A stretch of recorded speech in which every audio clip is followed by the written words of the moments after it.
This video is going to be about not letting the exceptions to rules be the reason that we don't do the things that we want to do, become the person that we want to be. And so I'm going to lay an overlay of a clip that is at the foundation of this idea coined the cauliflower rule. But that's also bending the rules in a way that I don't like. So in the beginning, it's like follow the rules so you can break them later. So in the beginning, let's just say you can't drink calories. Number 2, don't eat anything white. Sounds pretty basic, right? Just don't eat anything that is the color of white or that could be white. Basically, that means you're going to be avoiding starches and things that are similar to starches. That includes things like oatmeal. Oatmeal. Yeah. So roughly speaking, just avoiding things that are white or that could be white will get you pretty far. And yes, there are exceptions like cauliflower, fine. You can have cauliflower. But again, don't get fancy, right? It's very easy to outsmart yourself when it comes to behavioral change. Keep it simple. So the cauliflower rule. Do not let the exception to a rule be the reason you don't follow it at all. Because so often, as soon as we eat the cauliflower, it is a slippery slope, giving ground to our pleasure-seeking self, our lower self, and very quickly justifying eating all the things that are colored white. It's just what happens. So when we set these rules for ourselves, at least for the first little while, and really longer than you think, we have to follow them ruthlessly. Because even though the cauliflower might be good for you, you know what eating it leads to. And there are plenty of other foods out there that are good for you too, that don't lead you to breaking your rule. And obviously, if you can see beyond the surface scope of this conversation, it's not at all about cauliflower. Because when we aren't resolute in our mind that there aren't going to be any exceptions to the rules that we make, so much mental energy, so much mental bandwidth is wasted because we spend all this time in our mind falsely rationalizing, conjuring up reasons as to why this thing could be the exception and why this time, just this time, it is okay.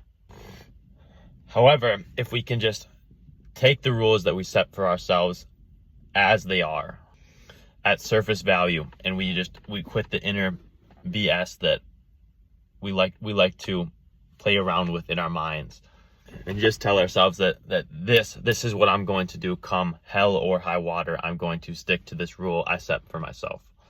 Then you gain all that mental bandwidth and you gain all that willpower back to better use on other things, other areas of your life that you can expand. Because you're no longer making a decision every time that something comes up that could be the exception, because you decided 3 weeks ago, you decided 6 months ago that there are going to be 0 exceptions. And now you're just following suit because it's what you do. So a couple quick examples of this phenomena from my life. Say that I decide that in this season of my life, I'm just going to listen to worship music. And again, don't take what I'm trying to espouse here in a legalistic way, but say that's just what I need in my life right now. I have a lot of inputs coming into me from the world, and that when I can sit down and listen to music, I want to be listening to the words of God, the praises of God. I want those to be filling my head. Okay, well then, so I decide I'm just going to listen to worship music. But then a couple of days later, I remember a song my friend told me 3 weeks ago to listen to. Or I had this song stuck in my head that I really want to listen to, and I tell myself, it mentions God once or twice, or I think this artist knows the Lord, and then very, very quickly, I enter that slippery slope. I expand the definition of what worship music means. I don't take the rule that I set for myself at surface value, and pretty soon the rule becomes null. It becomes of no use in my life because I've chose to let the exception take me far from the heart of the rule, the heart of what I was doing in the first place. And it's a very quick slide down that slippery slope. Tongue twister. Or I'll tell you the one that I really struggle with personally, and it is the drug that is social media. Because I know for me personally that my life is better when I limit my time on social media to a very curated window. But my lower self obviously does not want that. My flesh does not want that. And so I have this inner rationalizing voice telling me, oh, it's all right. You can just check your DMs, and very quickly that becomes, you can just look at the first couple posts on your page, and then all of a sudden I've been on social media for 20 minutes, and more importantly, I've given away that precious mental bandwidth, and even more importantly than that, I've given away that trust in myself that I can do what I say I would do. It's a bad thing to practice. So the whole point that I'm trying to get to here is that if you leave a back door open, you will use it. That is the essence of the cauliflower rule.